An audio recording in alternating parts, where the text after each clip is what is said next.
porque o estado de São Paulo voltará na próxima segunda-feira à fase vermelha da quarentena, que deve permanecer em vigor até 18 de abril, hein? O anúncio foi feito em entrevista coletiva do governo nesta sexta-feira. A alteração na classificação ocorre após o estado registrar uma pequena queda na taxa de internação dos leitos de UTI. Apesar disso, o índice segue em patamares altos, acima de 88%. Na prática, a medida permite o retorno das atividades essenciais presenciais nas escolas das redes públicas e privadas, desde que autorizadas pelas prefeituras. Também estão liberadas as competições esportivas profissionais, como o Campeonato Paulista de Futebol, a partir deste sábado, sem, obviamente, a participação da torcida.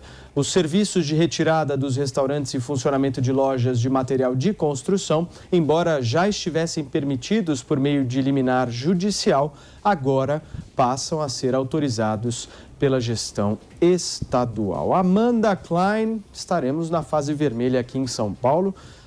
Mês de abril praticamente já foi, né?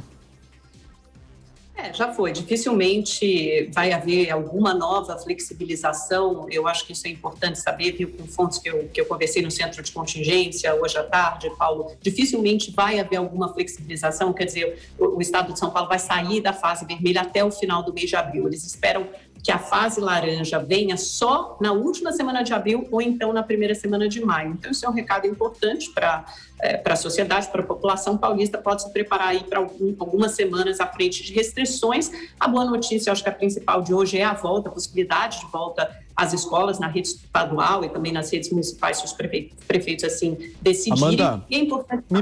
me permita só fazer uma interrupção para você, até para o esclarecimento à nossa audiência. Quais são as principais alterações da fase vermelha para a fase laranja? Na laranja é permitida a abertura de restaurantes, bares, é isso?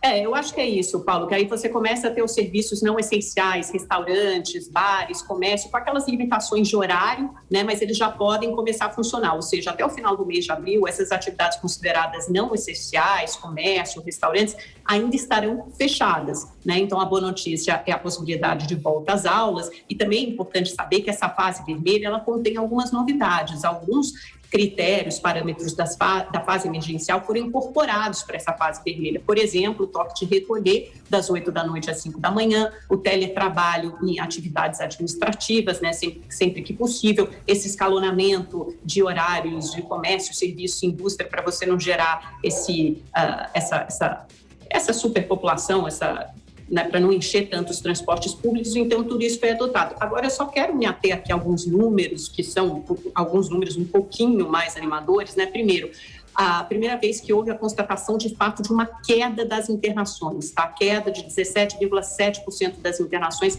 nesta semana em comparação à semana passada. É o principal critério usado pelo centro de contingência, então isso é muito importante. O que isso quer dizer? Que a cada dia, em torno de 60 ou 70 pacientes a menos são internados em UTI, então isso é muito importante. Também houve uma queda de solicitações de internação via CROSS, né? Que é aquele sistema geral que unifica e direciona as pessoas para diferentes hospitais. Então, eles esperam que você tenha até o final da semana que vem uma queda mais acentuada das internações e também comece a ver uma estabilização e, em seguida, uma queda dos casos.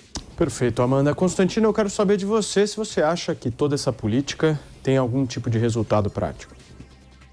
Não tem resultado e não tem ciência, né? São fases coloridas, medidas erráticas, insistência em algo que claramente não parece estar funcionando bem, né? E que são medidas muito arbitrárias e dramáticas para o povo, né, que paga a conta. Então tem transporte público cheio, o jogo pode, mas a igreja não pode, a praia não pode, né? E o comércio não pode.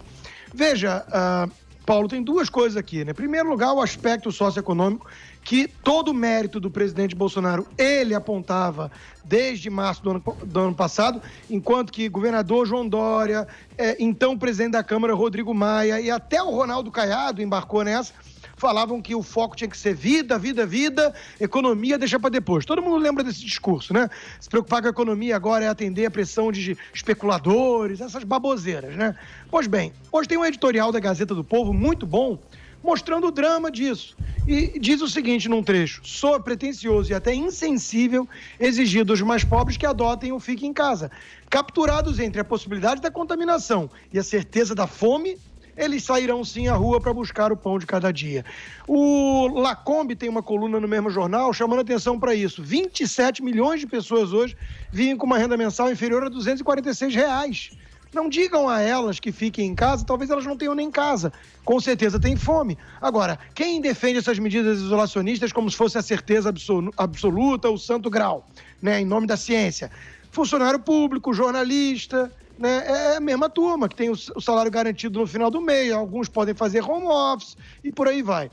Outra coisa que está me incomodando muito para fechar, Paulo, é o caso do Texas. Está merecendo tão pouca atenção e interesse por parte dos isolacionistas. Isso me faz questionar com muita tristeza a intenção de muitos. Se eles estão realmente querendo o fim dessas restrições todas e a volta à tal normalidade sonhada. Porque o Texas tem mais de um mês que abriu tudo. Abriu tudo, tem estádio lotado, tem uso obrigatório de máscara, não mais. Abriu tudo há mais de um mês. E olha só os dados. Nas últimas 2 semanas, houve uma queda de 10% de novos casos, 38% de queda de mortes no estado, né? E 17% de hospitalização. Isso está melhor do que a média nacional. Nos Estados Unidos, a queda de hospitalização foi 6% contra 17% do Texas e de morte 31% contra 38%. E o Texas está vacinando menos do que outros estados, como Califórnia e Nova York. Todo mundo é rápido em falar, isso é vacina, idiota. Não tanto. São 17% de pessoas imunizadas até aqui. Perfeito. E 30, mais ou menos, que receberam ao menos uma dose. O Chile recebeu mais. Então, eu gostaria, Paulo, de ver as pessoas todas olhando para o Texas, torcendo, querendo ver o que está acontecendo. A gente não vê esse pessoal fazendo isso. A gente vê os pandeminions torcendo pelo vírus, pelo visto. Serrão, a Amanda trouxe uma informação importante aqui para a gente. Segundo as conversas que ela teve, há uma grande possibilidade dessa fase vermelha se estender até o final do mês de abril. Você acha que existe a possibilidade econômica disso acontecer? As pessoas vão conseguir resistir até lá? Essa é a grande questão. Só o setor de shopping teve 120 mil demissões. Isso é assustador. Isso é uma terra arrasada. E a gente continua enxugando o gelo do Covidão, desse combate errático ao pandemônio. Você não pode resolver uma questão sanitária esculhambando a economia. A saúde econômica também é fundamental. Então, a medida tem que ser de bom senso. A gente tem que ter uma maneira de recuperar os empregos, de retomada da economia, mas, ao mesmo tempo, mantendo o bom senso, o cuidado que as pessoas têm que ter individualmente, evitando aglomeração.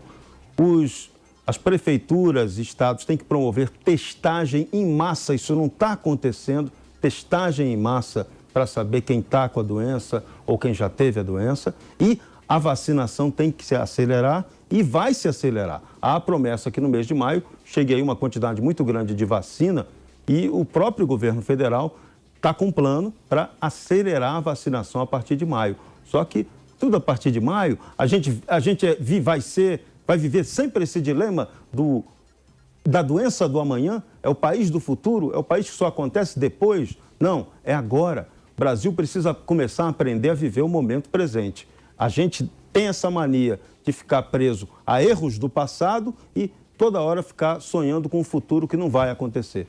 Temos que começar a viver o momento presente e o país tem que ser bem administrado. A corrupção nessa era da Covid foi violentíssima e eu não estou vendo ela ser combatida como deveria ser. Amanda Klein pedindo a palavra.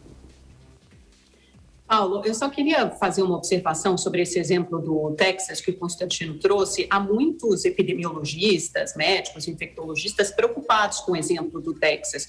É bom a gente frisar aqui que o Texas teve uma onda muito violenta, uma primeira onda muito violenta no ano passado, por volta de agosto e setembro. Ele estava com medidas restritivas até um mês atrás, com negócios fechados, de escolas fechadas. Agora ele resolveu abrir, tirar a obrigatoriedade de máscara, né? E comércios podem funcionar livremente, ambiente com capacidade máxima, não há tantas restrições, e é por isso que os médicos estão preocupados. Se a gente olhar para Manaus, por exemplo, que teve uma onda violentíssima em janeiro, e olhar hoje, com certeza eles estão com muito mais coisas abertas do que São Paulo, por exemplo. Mas é porque eles abriram quando houve uma queda dos casos, a queda das mortes. A mesma coisa aconteceu no Texas. Se o Texas estivesse com o número subindo de casos e mortes, ele vai ter que fechar de novo. A gente sabe que essa pandemia vem em ondas. São Paulo e grande parte do Brasil também abriram em setembro e conseguiram ficar mais ou menos estáveis num patamar ainda muito alto de casos e mortes, mas mais ou menos estáveis por alguns meses até o final do ano. Aí veio essa segunda onda e a gente tem que fechar de novo. Então não vale usar só o exemplo do Texas, porque ele reabriu quando os casos e internações estavam controladas, mas os médicos estão preocupados com essa abertura total e restrita, desenfreada, porque isso pode provocar uma nova onda. Então, assim, tudo que a gente fizer é bom fazer com muito cuidado. Esse exemplo não serve para dizer que o lockdown não funciona, muito pelo contrário. Os casos caíram porque houve restrições no Texas. Constantino, você foi citado. Porque não é isso, né? Agora, eu falava de Pandeminium ou Corona Lover, tem gente que parece que torce para não dar certo o Texas, né? É isso que é meu ponto e isso que me causa muita perplexidade. Porque, veja, não é que o Texas abriu porque está controlado. O Texas abriu, o presidente Joe Biden alertou que não deveria, o Dr. Fauci está perplexo, confuso, e as pessoas estão acompanhando. Claro que tem que ter cautela com tudo. Aliás, o método científico exige cautela, coisa que muito jornalista e governador não tem ao falar que o lockdown é a grande bala de prata, sem nenhum embasamento científico. O ponto é que já tem mais de um mês essa abertura plena e as mortes seguem, graças a Deus, podem ser várias causas, várias, mas o fato é que seguem despencando, inclusive num ritmo maior do que a nação, do que outros estados que têm mais vacinação e mais restrições impostas ainda. Então, isso deveria ser motivo de comemoração, de acompanhamento com lupa e de, enfim, um sinal de que podemos estar adotando medidas erradas, drásticas e autoritárias, com custos econômicos e sociais altíssimos, de forma desnecessária. Eu não vejo essa postura nas pessoas. Eu vejo as pessoas basicamente torcendo para que o experimento texano não dê certo. Vai entender uma postura dessa. Os epidemiologistas estão alertando. Sabe o que eu estou alertando? Que as restrições e as fases coloridas de São Paulo estão gerando desemprego em massa, fome, miséria. E isso é muito concreto. Constantino, você está dizendo que a Amanda é uma das pessoas. Às vezes parece que ela não está muito feliz. Não, se o aqui é Texas papo reto, meu. Vamos lá. Constantino, eu estou muito infeliz. Eu adoraria ver a Amanda torcendo pelo Texas. Ela deveria virar e falar, gente, imagina só se o Texas der certo. Que beleza, eu errei. Não precisa de lockdown, deixa. Tem vacinação de 17% e não está aumentando o caso. E nem morte, está desabando. Então, veja, vamos acompanhar. Constantino, que bom que você trouxe essa coisa do Texas. Aqui no Brasil ninguém fala na mídia. Vamos acompanhar. Seria uma postura muito mais humanista. E aí, Amanda? Constantino, love you. Ainda bem que você trouxe esse exemplo. Estou muito feliz. Eu espero que o Texas dê certo. Infelizmente, o exemplo do Brasil, da maioria dos estados brasileiros que estão em um patamar muito alto de casos e mortes, é diferente. Eu espero que em algum momento, em breve, a gente chegue lá ao patamar do Texas e possamos reabrir com mais cuidado, para não termos nenhum repique, nenhuma nova onda. Acho que a gente pode ser mais cuidadoso na reabertura. Mas vamos observar, sim, o exemplo do Texas. A única coisa que eu estou colocando aqui é que o Texas não abriu no momento de auge da pandemia, como o Brasil está agora. O Texas reabriu, como vários outros estados americanos, num momento muito mais controlado da pandemia. Os Estados Unidos chegaram a ter 4 mil mortes em alguns dias diárias, né? E hoje tem em torno de 1.000 mortes. Ainda é um patamar alto, mas está muito mais estabilizado. Eles estão num ponto, num momento histórico, cronológico da pandemia diferente do nosso. É só esse o meu ponto. Muito bem, deixa eu ouvir um pouco o nosso Jorge Serrão para a gente finalizar esse tema. Vai lá, Serrão. A questão concreta é, estados e municípios exageraram na dose do fechamento da economia. E isso afeta a saúde das pessoas, tanto quanto a contaminação pela Covid-19. A gente não pode, o Brasil vinha, antes da Covid, num início de crescimento, retomada do crescimento econômico, e as medidas tomadas no suposto combate à pandemia, fecharam a nossa economia, travaram a atividade econômica, fechando, sobretudo, o pequeno comércio, prejudicando os verdadeiros empreendedores e geradores de renda do Brasil. eles que de verdade pagam e não sonegam impostos. Então, essa questão é que tem que ficar bem clara. O momento agora é de união nacional para a gente resolver a questão econômica, porque a questão sanitária, a vacina já está resolvendo.